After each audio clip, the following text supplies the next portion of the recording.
नमस्कार मंडळी, आज आपण घेऊन आलेलो आहोत वीकेंड स्पेशल पार्ट 1। मागच्या भागामध्ये मी प्रॉमिस केलं होतं तुम्हाला सगळ्यांना की रोजच्या भाजीला काय करायचं हा प्रश्न पडणार नाही। त्याचा पार्ट 1 पब्लिश झाला की त्याच्या दुसऱ्या दिवशी लगेच आपण वीकेंड स्पेशल पार्ट आणणार आहोत। कारण वीकेंडला काय करायचं हा देखील प्रश्न मी कुठल्याच गृहिणीला पडू देणार नाही आहे। कारण तुमच्या सगळ्यांच्या प्रश्नांची उत्तरं माझ्याकडे आहेत आणि तुमच्या सगळ्यांसाठी मी वीकेंड स्पेशल पौष्टिक आणणार आहे। चला तर मग असाच पौष्टिक वीकेंड काय केलं आहे आपण बघूया। आज आपण करणार आहोत ज्वारीपासून सगळे पदार्थ। हो, इतके पौष्टिक आहेत ते पदार्थ की सगळे ज्वारीपासून बनणार आहेत आणि जे लोक डाएट कॉन्शियस आहेत त्यांच्यासाठी तर ही पर्वणीच असणार आहे। तर काय केलं मी 3 वाटी ज्वारी स्वच्छ करून घेतली, त्यामध्ये 1 वाटी उडदाची डाळ घालून घेतली, दोन्हीही छान मिक्स केलं आणि 2 ते 3 पाण्यानं धुवून घेतलं।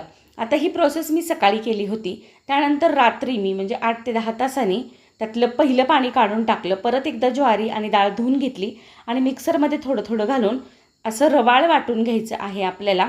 म्हणजे जास्त बारीक नाही किंवा जास्त मोठं पण ठेवायचं नाही आहे। आणि आपल्याला वाटेल त्यावेळी की ज्वारी भिजलेली नाही, डाळ छान भिजलेली आहे, पण जेव्हा आपण वाटतो ना त्यावेळी ती छान वाटली जाते ज्वारीवर का। आणि ह्या पद्धतीने सगळं मिश्रण मिक्स करून घ्यायचं आणि मिश्रण वाटताना ना कमीत कमी पाण्याचा वापर करायचा आहे। म्हणजे आपण जे प्रकार करणार आहोत त्याला काही पाणी लागलं तर आपण सेपरेट दुसऱ्या दिवशी ॲड करणार आहोत। नंतर 8 ते 10 तासांनी म्हणजे सकाळी दुसऱ्या दिवशी ह्या पद्धतीनं पीठ एकदम छान फुलून आलं होतं, एकदम छान फर्मेंट झालं होतं। तुम्ही पाहताल आपण त्यासाठीच मोठं पातेलं घेतलं होतं म्हणजे पीठ छान फुलावं म्हणून, आणि एकदम जाळीदार असं आपलं मिश्रण तयार झालेलं आहे।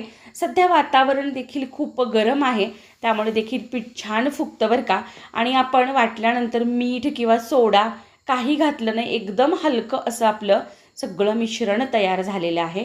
आता आपण एका दुसऱ्या बाउलमध्ये आपल्याला 2 ते 3 पळ्या हे मिश्रण लागणार आहे ते काढून घेणार आहोत। त्यामध्ये घालणार आहोत चवीनुसार मीठ आणि थोडंसं पाणी घालणार आहोत आणि छान सगळं मिक्स करून घेणार आहोत, म्हणजे थोडंसं पातळसर करून घेणार आहोत। आता आपण सगळ्या मिश्रणात पाणी घालत नाही आहोत, म्हणजे ती जी जाळी आहे ना ती छान आपले सगळे पदार्थ होईपर्यंत टिकून राहील म्हणून।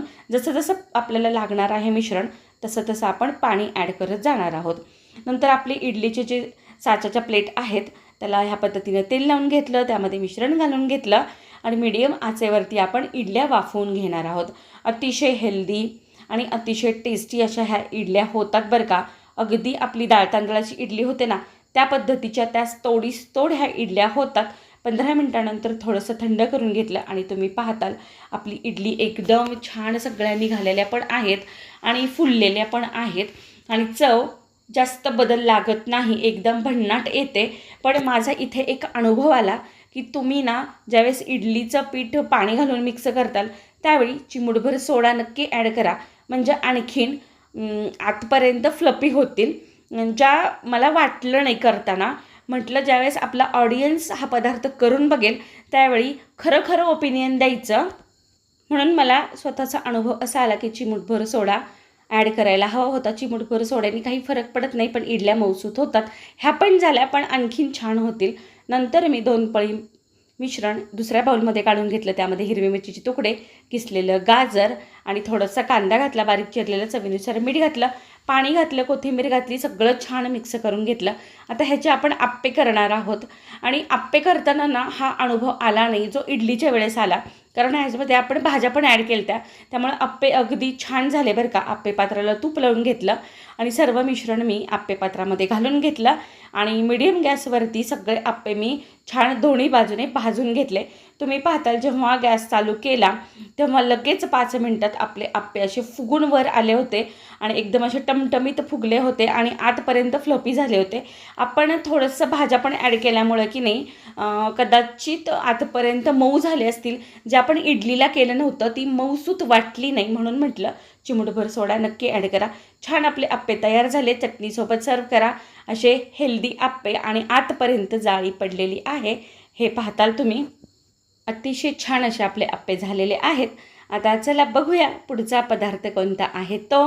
अतिशय हेल्दी सगळे पदार्थ झालेले होते आणि नंतर मी पुढच्या बाउलमध्ये काढून घेतलं 2 ते 3 पळ्या मिश्रण। थोडंसं जास्त घेतलं कारण ह्या मिश्रणामध्ये आपण 2 प्रकार करणार आहोत। त्यामध्ये घातलं चवीनुसार मीठ आणि घातलं पाणी आणि सुरुवातीला जाडसर ठेवायचं, जास्त पातळ करायचं नाही आपल्याला। आणि छान मिक्स केल्यानंतर आपण ना एका पॅनवरती थोडंसं तूप घालून घेणार आहोत. आता आपण करणार आहोत उत्तप्पम. म्हणजे ह्या पिठाचेच उत्तप्पम छान होतात आणि ह्यामध्ये आपण भाज्या वापरलेल्या आहेत, त्यामुळं देखील हा पदार्थ छान झाला असं माझं स्वतःचं मत होतं. आणि माझं मत सांगायचं कारण की तुम्ही जेव्हा माझ्या म्हणण्यानुसार हा पदार्थ करून बघताल तेव्हा तो छानच झाला पाहिजे, म्हणून मी एकदम खरं ओपिनियन तुम्हाला दिलेलं आहे. तर मस्त सगळं पॅनवरती मी मिश्रण घालून घेतलं आणि पॅनवरती आपण तूप घातलं होतं बरं का आधी, आणि आवडीनुसार भाज्या घातल्या. हिरवी मिरची, बारीक चिरलेला टोमॅटो आणि इथं घातले मी बीट किसून घातला, त्यामुळे चव पण एकदम भन्नाट येते आणि पौष्टिकपणा देखील वाढतो. आणि हा पॅन आपला नॉनस्टिक असल्यामुळे लगेच पटकन उलटलं जातं बरं का. दोन्हीकडून छान असं खरपूस भाजून घेतला हा उत्तप्पम, एकदम भन्नाट झाला. आणि चटणी असू द्या, सांबार असू द्या, कशासोबत पण सर्व करा किंवा सॉस असू द्या, एकदम भन्नाट लागला हा देखील उत्तप्पम. आणि भाज्यांमुळे तर ह्याची चव द्विगुणित झालीच, पण त्यावरती आपण जे तूप टाकलं होतं ना त्यामुळे पण एकदम भन्नाट लागला. तुम्हाला जर बटर आवडत असेल, बटर देखील घातलं ना तरीही छान लागेल. चला बघूया आपण पुढचा पदार्थ कोणता आहे. तो आपण उत्तप्पमसाठी जे मिश्रण घेतलं होतं तेच मिश्रण आपण थोडंसं पातळ करून डोशाच्या तव्यावरती घालून घेणार आहोत. डोशाच्या तव्याला थोडंसं पाणी शिंपडलं होतं, नंतर तो पुसून घेतला, मधोमध मिश्रण घातलं आणि ह्या पद्धतीनं सगळीकडे छान असं आपण डाळ तांदळाचा जसा डोसा पसरवतो ना तसाच पसरून घेतला. हा डोसा देखील एकदम भन्नाट झाला बरं का आणि छान कुरकुरीत झाला, मस्त पातळ तो पसरता आला, कुठेच त्याचे तुकडे पण पडले नाहीत. म्हणजे नॉर्मली कसं होतं आपण डाळ तांदळाचा डोसा बनवतो त्यावेळी आपल्याला सवय पण असते आणि छान तो पसरला देखील जातो बरं का. तुम्ही पाहताल एक 5 मिनिटानंतर हा डोसा आपला छान पसरल्याला उलटला पण छान गेला आणि मस्त खरपूस असा भाजला देखील गेला. आणि हा डोसा मी सर्व केलेला आहे चटणीसोबत. आता तुम्ही बटाट्याची भाजी म्हणा किंवा सांबार म्हणा किंवा सॉस म्हणा कशासोबत देखील सर्व करू शकतो. एकदम भन्नाट चवीचा हा डोसा झालेला आहे, त्यामुळं ना हा पौष्टिक मेनू नक्की करून बघा. चला बघूया पुढचा पदार्थ कोणता आहे. तर जे आता सगळं राहिलेलं मिश्रण होतं ते मी बाउलमध्ये काढून घेतलं. त्यामध्ये किसलेलं बीट घातलं, बारीक चिरलेला कांदा, टोमॅटो, मिरचीचे तुकडे, कोथिंबीर घातली, चवीनुसार मीठ घातलं, सगळं छान मिक्स करून घेतलं. आता हा पदार्थ आपण खास लहान मुलांसाठी करणार आहोत. पॅनवरती तूप घालून घेतलं आणि सगळं मिश्रण एका वेळी घातलं बरं का. आणि त्यावरती ना मी थोडेसे फ्रोझन मक्याचे दाणे घालून घेतले, म्हणजे थोडंसं दिसायला पण छान दिसतं आणि मुलं म्हणा मोठी माणसं म्हणा आवडीनं छान खातील म्हणून. आणि छान दोन्हीकडून खरपूस भाजून घेतलं आणि एकदा बाजू पलटली आणि परत दुसऱ्यांदा पलटताना ना त्यावरती मी चीज घातलं किसून, जेणेकरून चव आणखीन वाढावी. आता ऑप्शनल आहे बरं का, भाजल्यानंतर देखील आपण छान सर्व करू शकतो, पण मी हा पदार्थ खास मुलांसाठी बनवला म्हणून किसलेलं चीज घातलं आणि छान मेल्ट होऊ दिलं हे चीज थोडंसं वाफ काढून. आणि मस्त हा कट करून पदार्थ आपण सर्व केलेला आहे.